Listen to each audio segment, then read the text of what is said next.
Muito boa noite, que a paz do Senhor Jesus continue em nossos corações e nos ilumine para que possamos ter a mente mais clara no entendimento das lições evangélicas de hoje. Dando continuidade nas reflexões, no Evangelho segundo Mateus, capítulo 21, versículo 6. Os discípulos foram e fizeram como Jesus lhes ordenara. Trouxeram a jumenta e o jumentinho, e puseram sobre eles suas vestes. E ele sentou-se em cima. A numerosa multidão estendeu suas vestes pelo caminho, enquanto outros cortavam ramos das árvores e os espalhavam pelo caminho.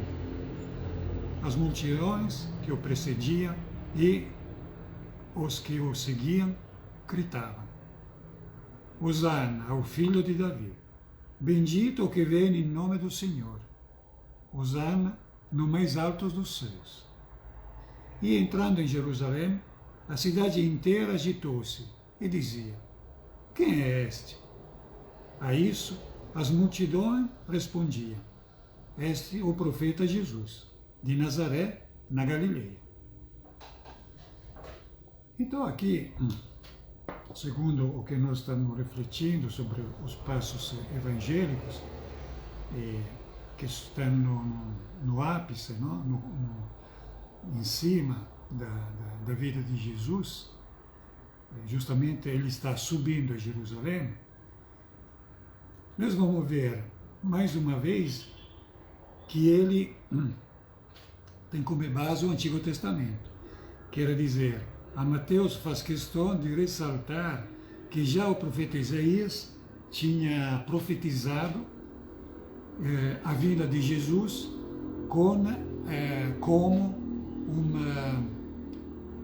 um Messias humilde e manso.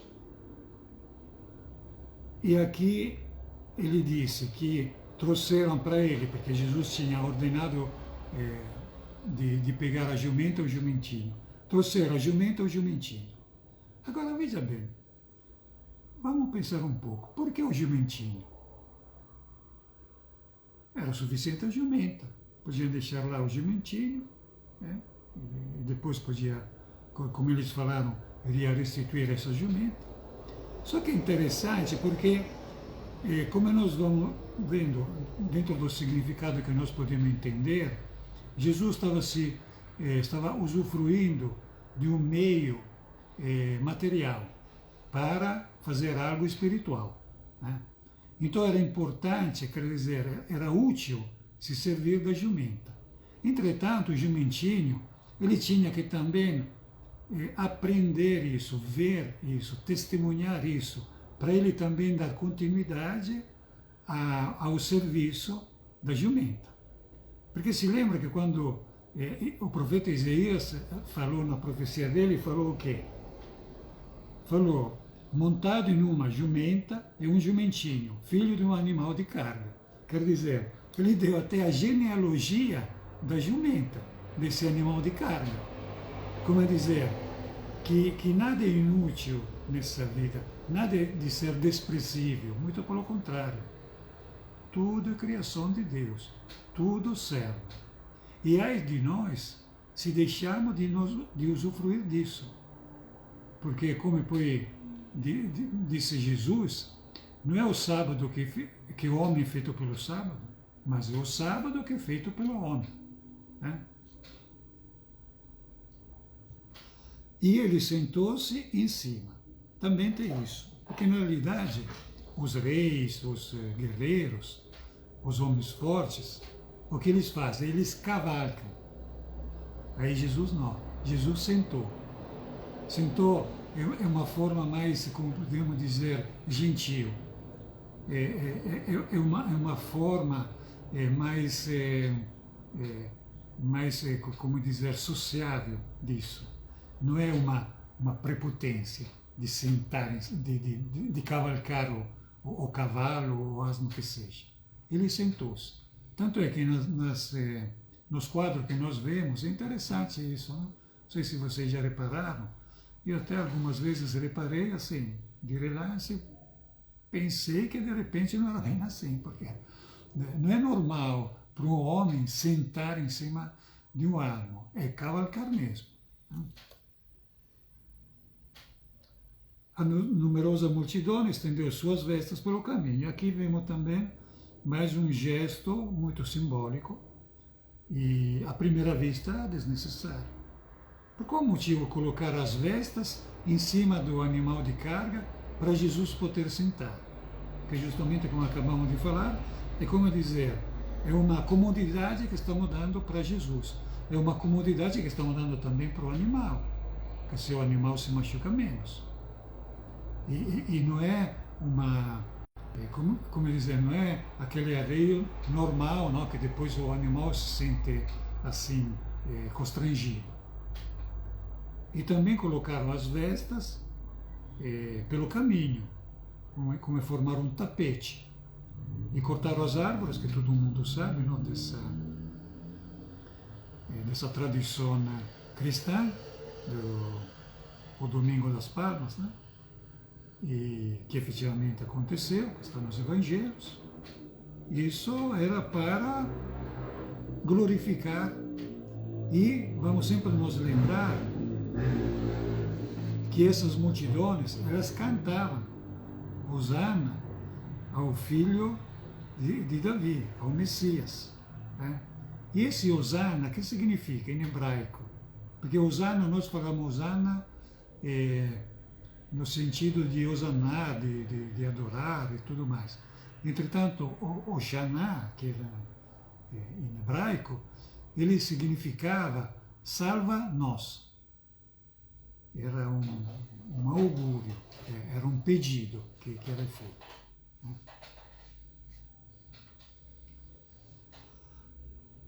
E tinha as multidões que o precediam e que o seguiam. Então era próprio uma coisa bem diferente, onde geralmente Jesus precedia as multidões seguiam Jesus. Nesse caso, ele estava até na frente. Isso aqui também é um simbolismo para dizer que tem muita gente, como já antigamente existia nos tempos dos profetas, os profetas que estavam avisando da vinda do Messias, do Mashiach, como falavam os judeus. E eles sabiam que naquele tempo eles estavam esperando. Tanto é que naquele tempo tinha muitas pessoas que diziam que eram profetas, ou muitas pessoas achavam que aquela pessoa era um profeta. Tanto é que nós vemos no começo do Evangelho, não? Que tem o João, o Batista, não? João Batista, porque Batista seria que estava batizando. O Batista, que ele era considerado o Messias, por alguns. E perguntaram para ele, ele falava, não sou eu não.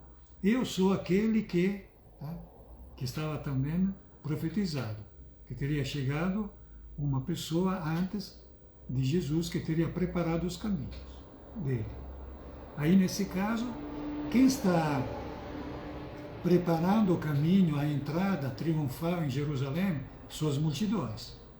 Não é mais uma pessoa só, profeta, porque é interessante que, se vamos ver, no Antigo Testamento, tem muitos profetas que têm um profeta mestre. Tem, por exemplo, Eliseu, que tinha o profeta que foi ungido de um profeta anterior, então tinha uma sequência. Muitas vezes aconteceu isso, por exemplo, muitas vezes, algumas vezes, porque os profetas não é que nasciam todos os anos, né? Entretanto, com Jesus, não. Com Jesus, os discípulos ficaram famosos, ficaram, vamos dizer, poderosos depois. Tanto é que nós vemos que até Pedro, que foi o maior dos discípulos que conviveram com Jesus, que ele renegou Jesus.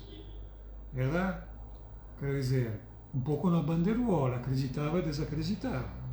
Isso acontece, pode acontecer, sem nada tirar o merecimento deles. Né? Entretanto, nesse momento, Jesus é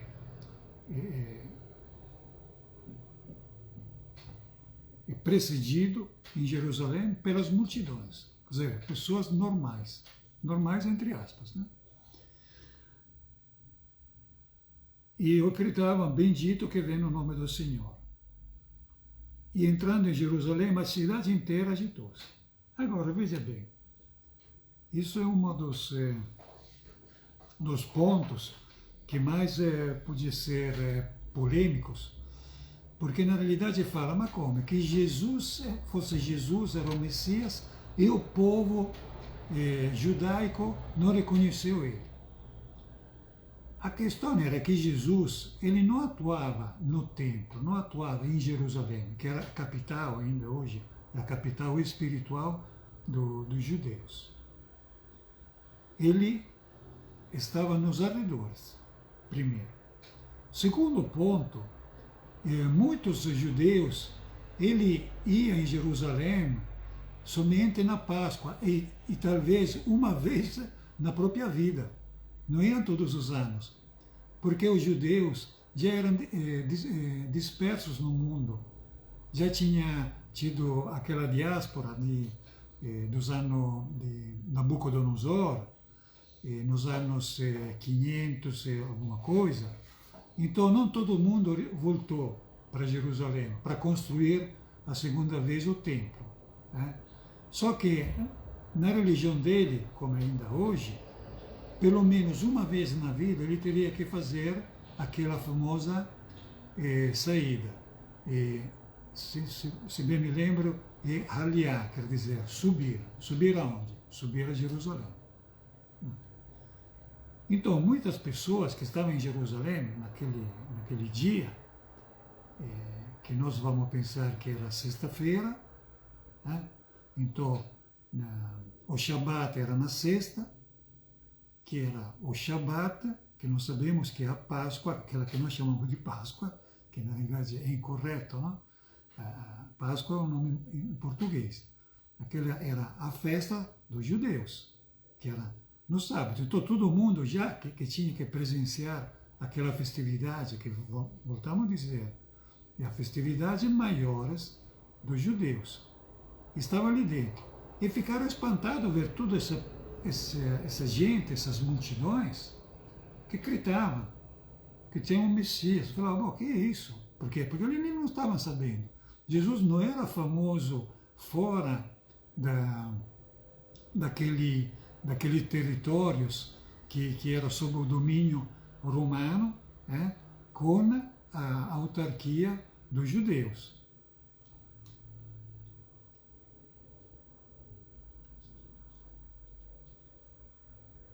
Então Jesus entrou no templo e expulsou todos os vendedores e compradores que lá estavam. Virou as mesas dos cambistas e as cadeiras dos que vendiam pombas. E disse-lhes, está escrito, minha casa será chamada casa de oração. Vós, porém, fazeis dela um covil de ladrões. Aproximaram-se dele no templo, cegos e coxos, e ele os curou. Os chefes dos sacerdotes e os escribas, vendo os prodígios que fizera e as crianças que exclamavam no templo, Hosana ao filho de Davi, ficaram indignados. E lhe disseram, está ouvindo o que estão a dizer? Jesus respondeu, sim, nunca leste este? Da boca dos pequeninos, das criancinhas do peito, preparaste um louvor para ti. Em seguida, deixando-os, saiu da cidade e dirigiu-se para Betânia, e ali pernoitou. Que interessante.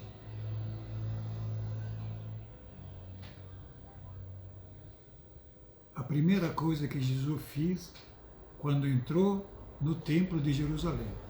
Porque o Templo de Jerusalém, não sei se vocês sabem, não só para contextualizar, praticamente era uma cidade, uma pequena cidade dentro da cidade. É como se fosse hoje, para fazer um paralelo, a cidade do Vaticano em Roma. Roma é uma metrópole muito muito grande, tem milhões de habitantes. Entretanto, o Vaticano, o Estado do Vaticano, são 3, 4 quarteirões, mas é um Estado. Quer dizer, é uma coisa pequena, mas olha a importância que tem no mundo. Aí a mesma coisa, naquela época, era o Templo de Jerusalém.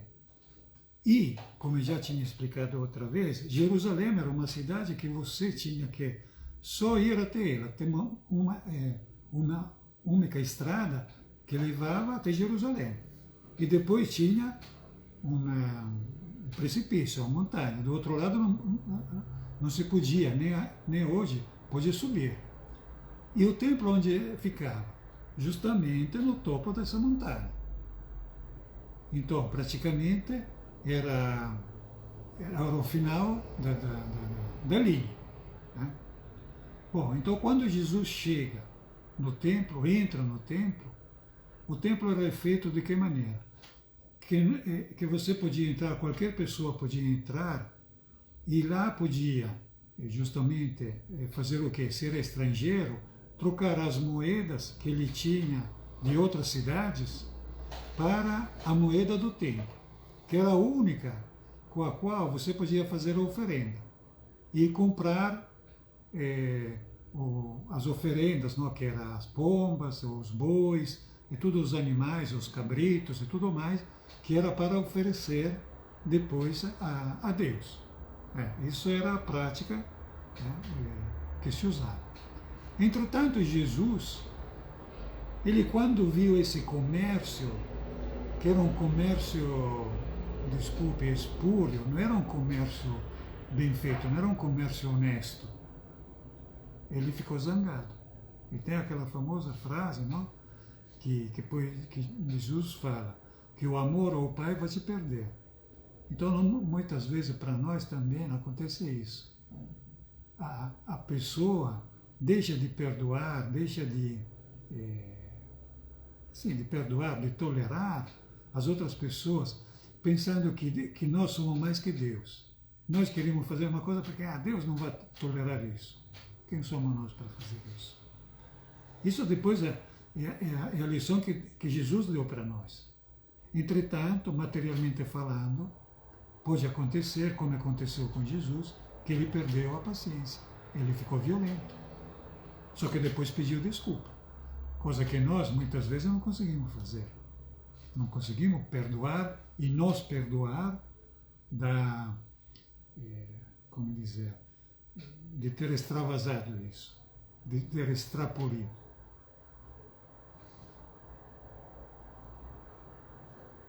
Aí tinha também os coxos que ele curou e tudo mais.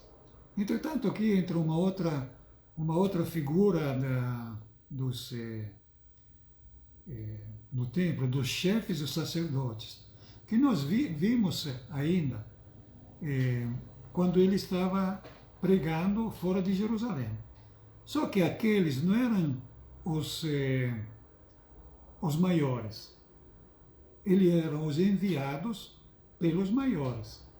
Só que aqui ele vai ter mesmo o sumo sacerdote, vai ter os mais importantes, que se tinha ouvido que Jesus estava fazendo isso, tinha escutado que Jesus falava aquilo. Entretanto, ver de verdade as multidões, os cegos, como depois vemos em outras passagens, que eles vão lá e falam, não, eu estava aqui nessa piscina esperando mas não podia me imergir para ser salvo, mas Jesus falou, me colocou, diz, vá, você está salvo, eu estou curado. Isso aqui foi um absurdo para eles. Só que eles, no lugar de pensar, veja bem, opa, será que ele mesmo é o Messias? Eles não perguntaram isso não. Pelo contrário, falaram, como é que você se atreva a deixar que os outros te chamem de Messias? Você não pode ser o Messias. Isso que era o problema deles. Mas eles sabiam que era o Messias. Depois vamos ver mais para frente. Na realidade, aquele era uma hipocrisia. Entretanto, Jesus, tranquilo, calmo, falou para ele. Veja bem, mais uma vez, o que é a base do Antigo Testamento, da Torá. Ele falou praticamente, nunca leste este passo, e fala, da boca dos pequeninos, das crianças do peito, preparaste um louvor para mim. Quer dizer, já os